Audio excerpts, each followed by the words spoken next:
Good morning. देखिए, बहुत सारे लोग कमेंट करके पूछ रहे थे कि जीडीएस से एमटीएस का सिलेबस बता दीजिएगा। तो देखिए, आज उसी के बारे में डिस्कस करेंगे हम। एमटीएस बनने के लिए जीडीएस को क्या क्या मतलब पढ़ना पड़ेगा, ये सब पूरा डिटेल देखेंगे। और देखिए, आप अगर एमटीएस का एग्ज़ाम दे रहे हैं तो उसमें आपका जो एलिजिबिलिटी होता है वो क्या होता है, 10th पास होना चाहिए। देखिए, अगर आप जीडीएस हैं तो 10th पास ज़रूर होंगे, ठीक है। और इसमें ये क्राइटेरिया होता है कि आप जीडीएस के पद पे 3 साल तक कार्यरत रहें, मतलब 3 साल तक आप कार्य किए हो, तभी आप इसका फॉर्म फिलअप कर सकते हैं। देखिए, इसका पेपर जो होता है दो पार्ट में होता है। मतलब पेपर 1 होता है, पेपर 2 होता है। जो पेपर 2 होता है वो क्वालिफाई नेचर का होता है, मतलब उसमें आपका कितना भी नंबर पाइए, बस क्वालिफाई कर दीजिए, कम से कम नंबर पा जाइए तब भी आप क्वालिफाई हैं, पास हो जाएंगे। और उसमें अधिक नंबर पाने की कोई ज़रूरत नहीं है। अगर आप जो पेपर फर्स्ट होता है इसी में आपका मेरिट बनता है, मतलब आपका मेरिट आप पास होंगे, आपका कट ऑफ जो भी बनेगा, जो भी आपका नंबर है इसी के बेसिस पे होता है, पेपर 1 के बेसिस पे। तो पेपर 1 क्या होता है, 2 पार्ट में होता है, पार्ट ए और पार्ट बी। यहाँ पर देख सकते हैं पेपर 1 में क्या होता है, पार्ट ए और पार्ट बी। पार्ट ए में क्या होता है, 60 नंबर का मतलब क्वेश्चन होता है। और ये पूरा पेपर जो होता है ना 1 घंटे का होता है। तो इसमें क्या होता है, आपका क्या होता है, 23 क्वेश्चन आता है इस पार्ट ए में। पार्ट ए में क्या होता है, डिपार्टमेंटल क्वेश्चन पूछता है, डिपार्टमेंट से रिलेटेड जो आपने काम किया है 3 साल 4 साल या जो भी जितना भी काम किए हो उससे रिलेटेड आपको क्वेश्चन पूछा था। इसमें देखिए क्या होता है, जैसे पार्ट 1 में क्या होता है, इसमें ऑर्गेनाइजेशन ऑफ डिपार्टमेंट, मतलब पोस्ट ऑफिस का ऑर्गेनाइजेशन स्ट्रक्चर कैसा है इसके बारे में पूछेगा, ठीक है। फिर type of post offices, post office कितने प्रकार के होते हैं, जैसे एसओ हुआ, बीओ हुआ, हेड ऑफिस हुआ, डिविजनल ऑफिस हुआ, ये टाइप उसका पूछा है, ठीक है। बिजनेस आवर जैसे लेवल 1 में हम लोग 4 घंटे काम करते हैं, लेवल 2 में हम लोग 5 घंटे काम करते हैं, यही बिजनेस आवर होता है, ठीक है। फिर पूछेगा payment of postage stamp and stationery, ठीक है। पोस्टेज जो भी हम लोग ये बुकिंग होता है, पोस्ट कार्ड बेचते हैं, डाक टिकट बेचते हैं, ये सब, ठीक है, इसके बारे में। फिर क्या है, general rule as a packaging, sealing and posting, manner of affixing postage stamp, ठीक है। मतलब जो आप पोस्ट ऑफिस में जो आप काम किए रहेंगे 3 साल उसी से रिलेटेड क्वेश्चन पूछता है। अब देखिए, इसमें पूछेगा मेथड ऑफ एड्रेस कैसे लिखते हैं, post boxes and post bag.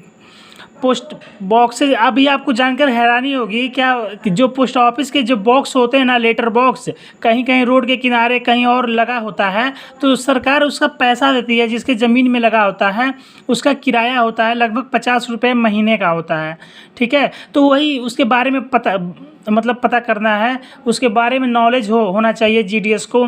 फिर बैग मिलता है पोस्ट ऑफिस के थ्रू, जो डाकिये होते हैं उनको बैग मिलता है, वो कैसे बांटेंगे उसके बारे में, बैग कैसे होता है, ये सब नॉलेज होना चाहिए। Duty of letter box open कैसे होता है, मतलब कब ओपन करना चाहिए, मतलब जो भी पूरा दिन होता है उस किस टाइम ओपन होता है, किस टाइम क्लोज होता है, ये सब पूरा नॉलेज होना चाहिए। फिर ऑफिशियल पोस्टेज आर्टिकल, देखिए जो आर्टिकल हम लोग भेजते हैं, स्पीड पोस्ट और सिंपल पोस्ट होता है और इस रजिस्ट्री होता है, इसके बारे में नॉलेज भी होना चाहिए। प्रोहिबिटेड पोस्टल आर्टिकल, क्या क्या लेटर है, कौन से लेटर हैं, कौन से मतलब रजिस्ट्री है जिसको हम पोस्ट ऑफिस के द्वारा नहीं भेजते, मतलब प्रोहिबिटेड है, मतलब वो चीज़ आप करेंगे तो वो लोग एक्सेप्ट नहीं करेंगे। जैसे मान लीजिए जो लेटर होता है ना, लिफाफे में हम उसको गोंद से चिपकाते हैं, अगर आप स्टेपलर करके देंगे उसको तो वहाँ पर एक्सेप्ट नहीं होता है, ठीक है। कोई भी लेटर में आप स्टेपलर नहीं लगा सकते क्योंकि वो क्या होता है, वो छटाई होता है, तो मशीन में जब छटाई होता है तो दिक्कत होता है वहाँ पर। तो ये चीज़ है, बहुत सारी चीज़, कौन सा लेटर आप भेजेंगे, कौन सा लेटर नहीं भेज सकते, ठीक है।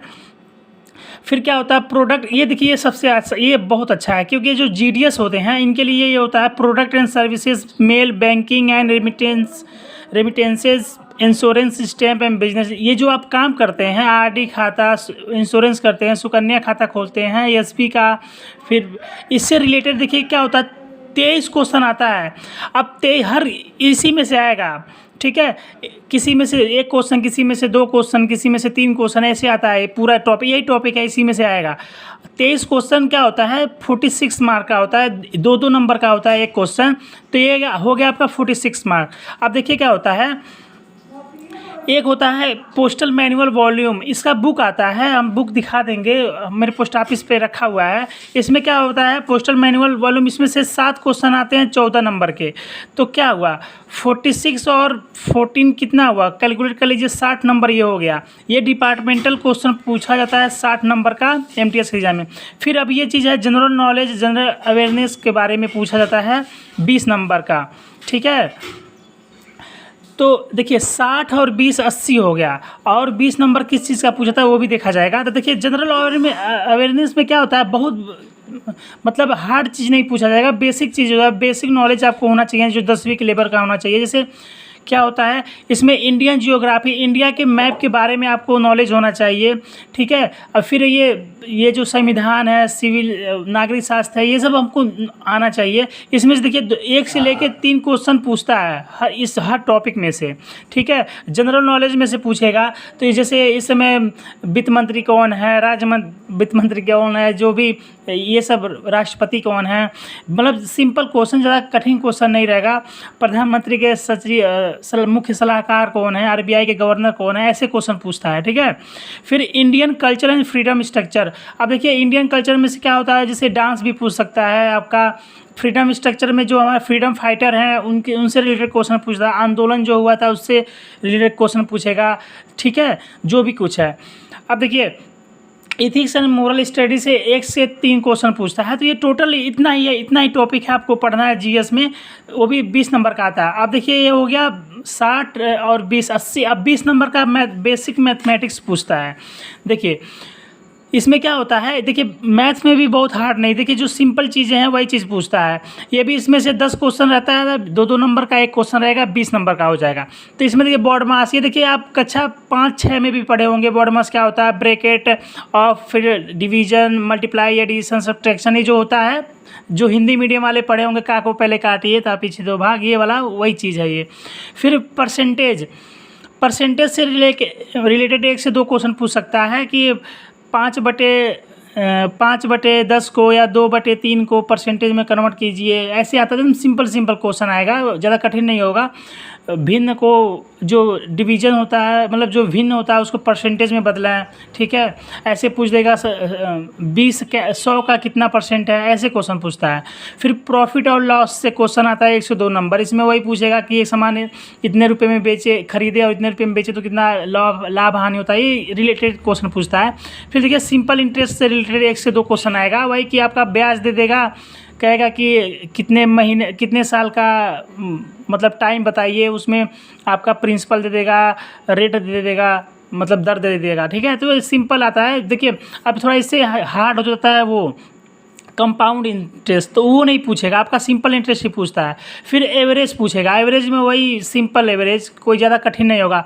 फिर वही इसको औसत बोलते हैं। और ये टाइम और वर्क, जो मतलब हम लोग नहीं कहते हैं कि एक आदमी 2 दिन में इतना काम करेगा, 3 आदमी कितने 4 दिन में कितने काम करेंगे, इसी से रिलेटेड। फिर टाइम और डिस्टेंस, कि एक रेलगाड़ी एक खंबे को इतने मिनट में पार कर रही है, रेलगाड़ी की लंबाई बताइए, या प्लेटफॉर्म को पार कर रही है, या फिर एक बाइक 5 मिनट में इतना किलोमीटर जाता है तो 10 मिनट में कितना जाएगा, इसी से रिलेटेड क्वेश्चन, ठीक है। फिर यूनिटरी मेथड, मतलब एक नियम, कि 10 सेव का दाम इतना है तो 5 सेव का दाम कितना होगा, 20 पेन का दाम इतना है तो 30 पेन का दाम कितना होगा, इसी से रिलेटेड क्वेश्चन पूछता है, ठीक है।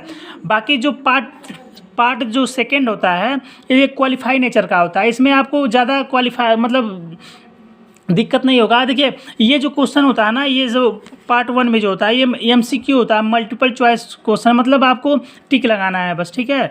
और जो पेपर सेकंड होगा, इसमें ये क्या होगा, सब्जेक्टिव भी होगा और मल्टीपल चॉइस क्वेश्चन भी होगा, मतलब टिक लगाने वाला भी होगा और सब्जेक्टिव लिखना भी होगा, ठीक है। तो इसमें क्या होता है, जो देखिए मिनिमम क्वालिफाई होता है SC ST के लिए 33% होना चाहिए, और OBC के लिए 37% होना चाहिए, और अदर मतलब जनरल के लिए 40% होना चाहिए। और इसके बाद आप क्वालिफाई हो जाएंगे। जैसे मान लीजिए कि एग्जांपल दे रहे हैं, मान लीजिए 100 नंबर का है, ठीक है। तो 100 नंबर में अगर 33 नंबर भी आप पा गए तो पास हो जाएंगे, ठीक है। और ओबीसी हैं तो 37 नंबर, और ये जनरल हैं तो 40 नंबर।